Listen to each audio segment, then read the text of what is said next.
जल रहा है पश्चिम एशिया। मौत बांट रहे हैं इजराइल के फाइटर जेट। ईरान में मारे जा चुके हैं high profile leader.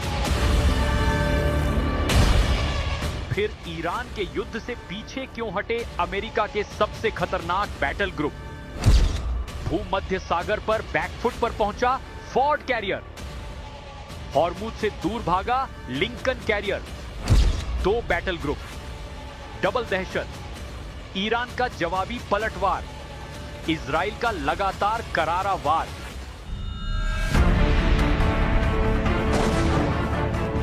Larijani, Sulemani और इस्माइल खतीब। इजराइल ने खत्म कर डाले ईरान के 3 बड़े सूरमा। अपने हर लीडर का बदला लेगा ईरान। तेहरान कर रहा है इनकलाब स्क्वायर से ऐलान। ईरान खा रहा है लारीजानी की कसम। तेल अवीव तो तोड़ डालेंगे खर्रम शहर के क्लस्टर बम। इजराइल को जलाने के लिए सबसे खतरनाक मिसाइल। खर्रम शहर के बाद अब ईरान लॉन्च कर रहा है हज का सिर। डोनाल्ड ट्रंप और बेंजामिन नेतन्याहू को जवाब देने के लिए ईरान का नया लड़ाका तैयार है।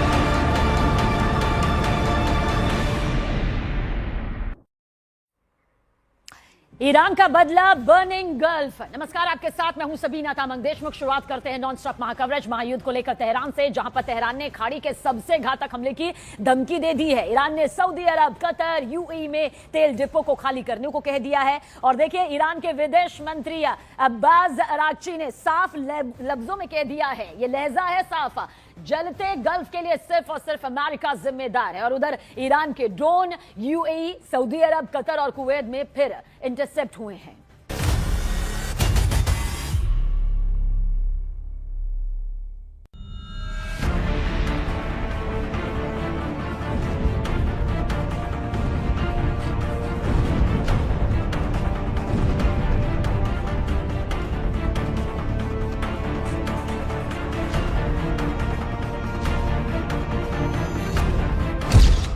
ट्रंप के टर्मिनेटर ने मानी हार।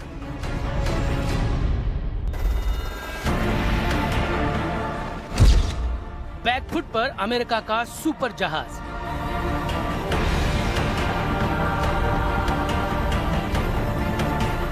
क्या अमेरिका की नौसेना को ईरान ने बहुत बड़ा झटका दे दिया है?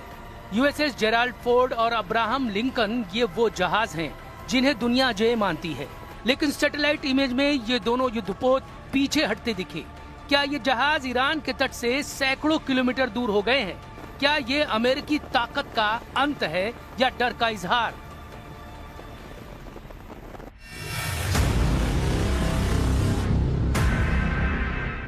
यूएसएस अब्राहम लिंकन पहले ईरान के तट से सिर्फ 350 किलोमीटर दूर था, ओमान की खाड़ी में, जहां तेहरान के ड्रोन और गन बोट से उसका सामना हुआ।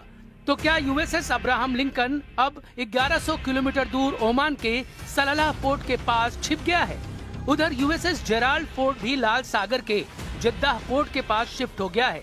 क्या यमन में हुती मिलिशिया के मिसाइलों ने जेराल्ड फोर्ड को पीछे हटने पर मजबूर किया?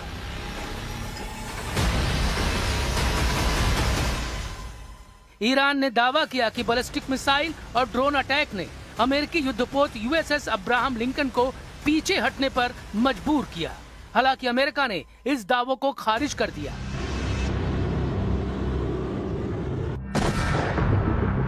तेहरान पहले ही कह चुका है, अगर अमेरिकी जहाज ईरान की तरफ आए तो उसकी वापसी मुश्किल होगी। अब अमेरिका के सबसे हाईटेक युद्धपोत की वापसी कई सवाल खड़े कर रही है। अमेरिका अपने जहाजों की वापसी को तकनीकी सुधार बता रहा है, लेकिन सवाल है कि क्या अमेरिकी जहाज अपनी जान बचाकर भाग रहे हैं?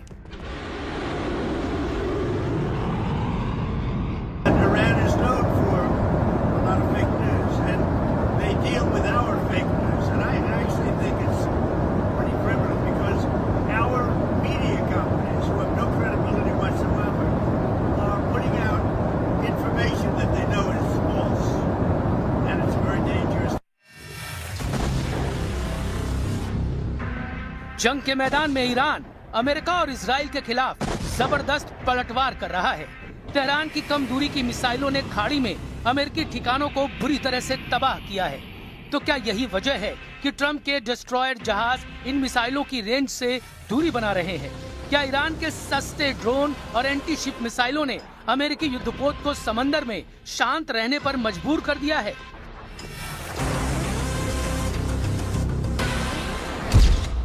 अमेरिका के दूसरे aircraft carrier USS Gerald Ford की लॉन्ड्री में 12 मार्च को आग लग गई थी। यह आग 30 घंटे से ज्यादा देर तक जलती रही। इसमें कई सैनिक घायल हो गए। 600 से ज्यादा सैनिक बिस्तर छोड़कर फर्श पर सोने को मजबूर हुए। अब इस जहाज को मरम्मत के लिए ग्रीस के सौदा द्वीप भेजा जा रहा है। युद्ध क्षेत्र से बिल्कुल बाहर, ईरान की मिसाइलों से कोसों दूर, क्या यह महज इत्तेफाक है या अमेरिका का डर?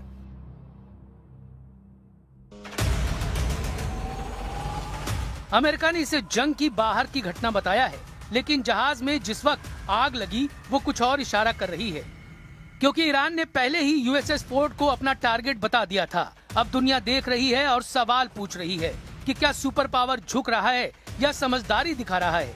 यूएसएस जेराल्ड फोर्ड अमेरिका का सबसे नया और एडवांस्ड एयरक्राफ्ट कैरियर है। इसकी लंबाई 1106 फीट है, वजन 1 लाख टन है। पावर के लिए इसमें 2 1AB न्यूक्लियर रिएक्टर हैं जो 700 मेगावाट से ज्यादा बिजली पैदा करते हैं, पुराने निमित्ज क्लास से 25% ज्यादा।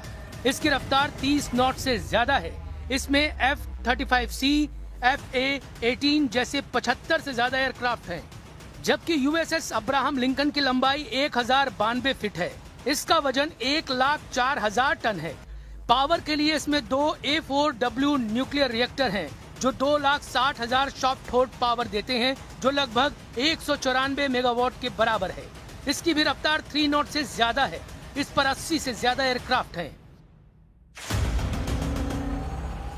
अमेरिका जो पूरी दुनिया को चेतावनी देता है, आज खुद बैकफुट पर क्यों है? जिसने इराक को झुकाया, अफगानिस्तान को हिला दिया, वही अमेरिका आज अपने सबसे बड़े हथियार पीछे क्यों ले जा रहा है? क्या ये ईरान का दबाव है? क्या अमेरिका को मिसाइल हमलों का डर है? क्या अंडरग्राउंड बंकरों ने अमेरिका को रोक दिया है? क्या ये जंग अमेरिका के कंट्रोल से बाहर हो गया है? The only thing that is widening is our advantage. Not to mention our Gulf partners stepping up even more now, going on the offense, and have always been with us on the defense with collective and integrated air defenses. कुल मिलाकर Iran पर हमले के लिए America के 2 aircraft carrier तैनात हैं। एक है हिंद महासागर में यूएसएस अब्राहम लिंकन यानी CVN-72। दूसरा है भूमध्य सागर से होकर लाल सागर में पहुंचा यूएसएस जेराल्ड फोर्ड यानी CVN-78। दोनों ही कैरियर स्ट्राइक ग्रुप में गाइडेड मिसाइल डिस्ट्रॉयर हैं। बाकी सप्लाई शिप और परमाणु पनडुब्बियां भी हैं। लेकिन ईरान में कोहराम मचाने के लिए इन दोनों जहाजों पर अमेरिका के फ्रंट लाइन फाइटर जेट्स तैनात हैं। पहला है F-35 लाइटनिंग जो एक स्टेल्थ फाइटर जेट है। दूसरा है FA-18 सुपर हॉर्नेट जो अमेरिकी नेवी की सबसे बड़ी ताकत माना जाता है। इसी ताकत को ईरान के लिए बड़ा खतरा माना जा रहा है, लेकिन ये कैरियर बैटल ग्रुप बिना इलाकाई मदद के ऑपरेट नहीं कर पाएंगे, यानी इन्हें ईंधन और बाकी रसद के लिए आसपास के सहयोगी देशों का साथ चाहिए। बड़ा सवाल है कि अगर अमेरिका को सऊदी अरब की मदद मिलने पर ईरान अपनी मिसाइलें तान देता है और इसका सबसे बड़ा टारगेट जद्दाह बनता है, तो आगे क्या होगा? ईरान की मिसाइल सऊदी अरब की इस पोर्ट सिटी तक पहुंच सकती है और यहां से यमन भी बहुत करीब है, जहां से हुथी मिलिशिया भी ईरान की मदद करने के लिए जद्दाह और अमेरिकी बैटल ग्रुप को टारगेट कर सकती है। इस तरह से अमेरिका और उसके खाड़ी वाले साथी 2 चोक पॉइंट से गिर गए हैं। एक है हार्मुज और दूसरा है बाब अल मंदब। दोनों ही जगह अमेरिका और उसके साथी खाड़ी देशों के गले की फांस बन चुकी है।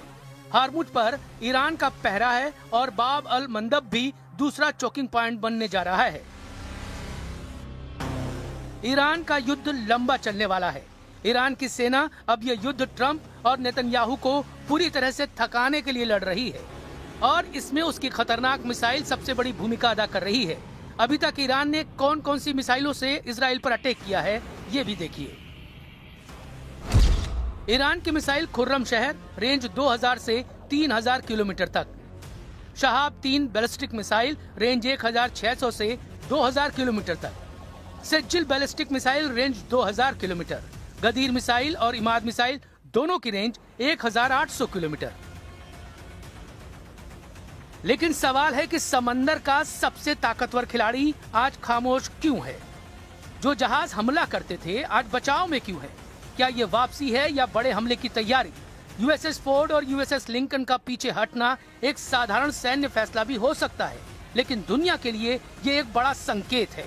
सुपर पावर भी कभी कभी रुकता है या फिर खेल उसके हाथ से निकल रहा है।